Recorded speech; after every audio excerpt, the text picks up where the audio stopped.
아버지가 요즘 이상했다. 딸이 알아챈 건 작은 것부터였다. 아침마다 같은 약을 2번 먹으려고 하고 이웃집 아저씨 이름을 자꾸 틀렸다.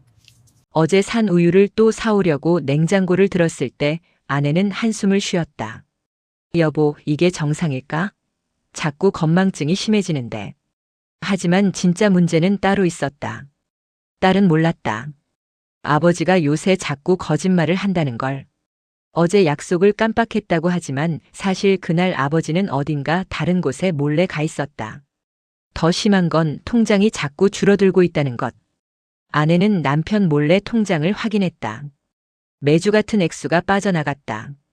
뭔가 이상한데? 아버지는 자기가 건망증이 심한 척했다.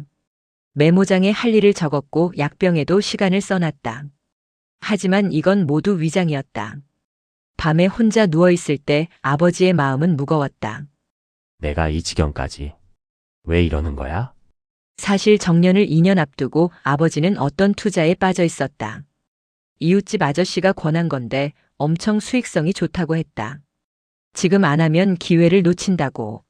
처음엔 조금씩 했는데 잃은 돈을 다시 벌려다 보니 점점 깊어졌다. 물론 모두 비상금에서 빠져나간 돈이었다. 아내가 알면 난리가 날 게 뻔했다. 그래서 기억을 잃어버리는 치매 연기를 시작했던 것이다. 딸도 전화를 받을 때마다 같은 얘기를 반복했다. 사실 반복이 아니라 아버지가 의도적으로 같은 얘기를 했던 것이다. 주의를 분산시키려고. 밤하늘을 보며 아버지는 생각했다. 정말 큰일이 났다. 아내가 남편의 건강검진을 강하게 권했다. 신경과 외래실에서 아버지는 인지 기능 검사를 받았다. 의사는 친절했고 여러 질문을 했다. 오늘 날짜, 현재 대통령, 3가지 단어 기억. 아버지는 척척 대답했다. 손가락으로 코를 터치하고 물건의 이름을 맞히는 검사도 통과했다. 좋은 소식입니다. 인지 기능은 정상입니다. 치매는 아니고요. 의사의 말에 아내가 숨을 쉬었다. 딸도 안심했다. 하지만 의사는 뭔가 이상하다는 듯 물었다. 그런데 혹시 최근에 스트레스가 많으신가요? 수면 상태는요? 아버지는 대답했다. 네, 좀 많은 편입니다. 병원을 나오는 길 아내는 안심했지만 아버지는 불안했다. 그날 저녁 아내는 신용카드 명세서를 보다가 이상한 점을 발견했다. 매주 같은 금액이 특정 계좌로 이체되고 있었다. 그리고 그 계좌의 이름은 투자앤드자산관리센터. 여보, 아내의 목소리가 울렸다. 아버지의 얼굴이 창백해졌다. 더 이상 둘러댈 수 없었다. 아내는 이미 모든 걸 알고 있었다. 남편 몰래 통장을 확인했던 것이다. 당신, 뭐 하는 거야? 그 순간 아버지의 건망증 연기는 끝이 났다. 진짜 문제가 터져 나온 것이다. 치매가 아니라 훨씬 더 복잡한 문제. 정년을 앞둔 불안감에 휩싸인 아버지가 사기성 투자에 빠져 있었던 것. 내가 잘못했어. 그 작은 말이 전부였다. 그날 밤 거실은 침묵으로 가득 찼다. 아내는 울고 있었다. 거실 소파에 앉아서 손으로 입을 막고 울고 있었다. 딸이 집에 왔을 때 본 것은 그런 모습이었다. 엄마, 뭐 하신 거예요? 딸이 다가가자 아내는 신용카드 명세서를 손에 들고 있었다. 떨리는 목소리로 말했다. 너 아버지가 투자 사기 같은 데 빠져 있어. 몇 달 동안 이미 억대 돈을 날렸어. 딸의 얼굴이 창백해졌다.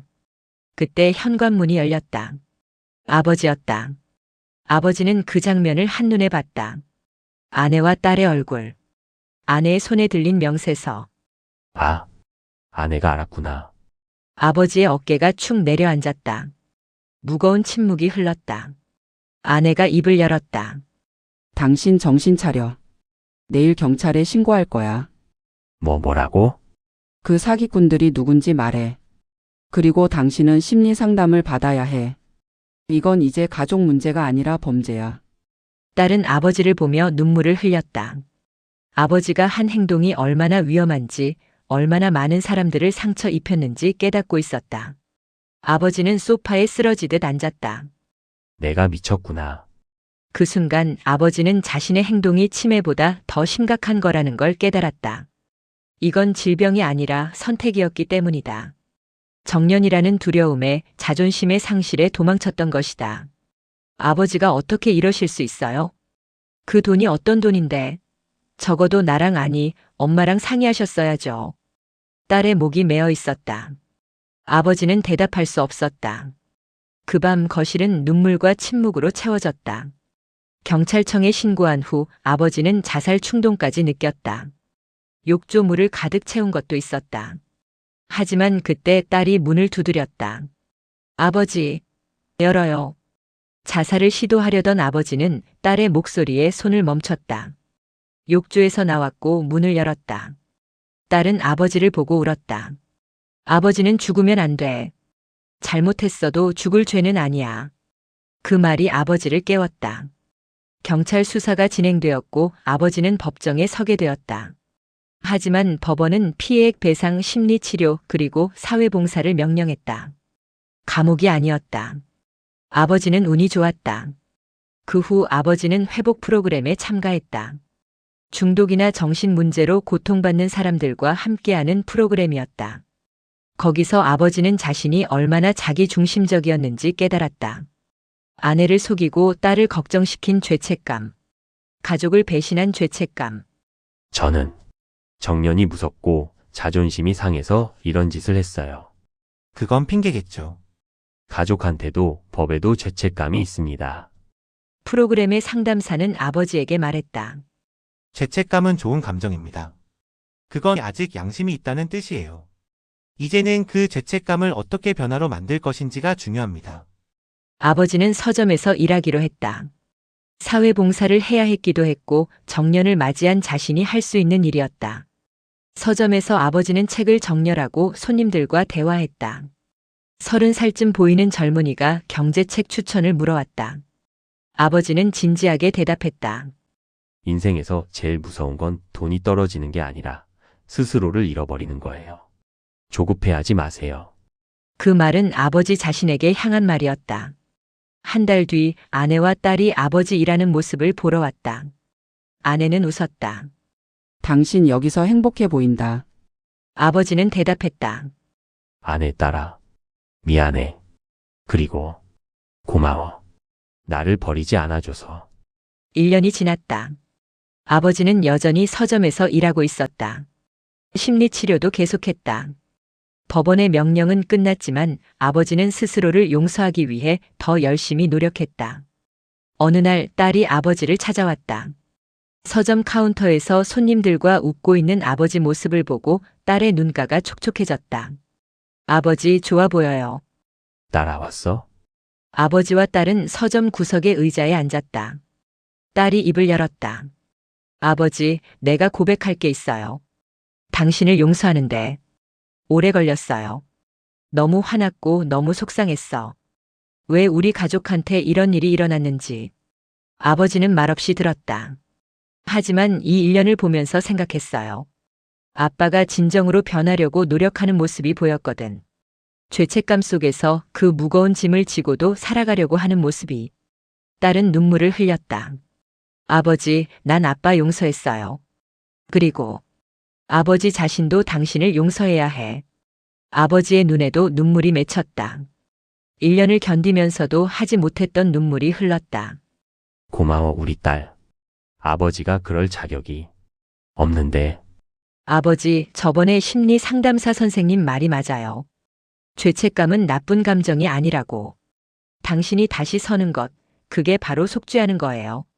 창밖으로 가을 햇빛이 들어왔다. 아버지와 딸은 한동안 말없이 앉아 있었다.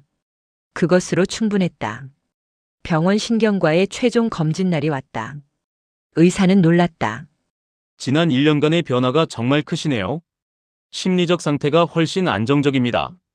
네, 선생님. 가족들 덕분이에요. 그리고 제 잘못을 인정하고 살아가는 것이 가장 좋은 약이었어요. 병원을 나오면서 아버지는 생각했다. 처음엔 치매가 아니어서 다행이라고 생각했었다. 하지만 사실은 더 큰 병을 가지고 있었다. 자존심의 병, 두려움의 병, 그리고 가족을 외면하는 병. 치매는 뇌의 질병이지만 아버지가 가진 병은 마음의 질병이었다. 그리고 그 병을 치료한 것은 약이 아니라 가족의 사랑과 자신의 용기였다. 아내와 딸은 아버지가 서점에 오는 길을 기다리고 있었다. 저녁을 함께 먹기로 한 날이었다. 아버지가 나타났을 때 아내와 딸은 웃었다. 아버지도 웃었다. 가족 셋이서 평범하게 함께하는 시간이 최고야. 밤하늘엔 별들이 가득했다. 예전처럼. 하지만 이제 아버지는 그 별들을 혼자 보지 않았다.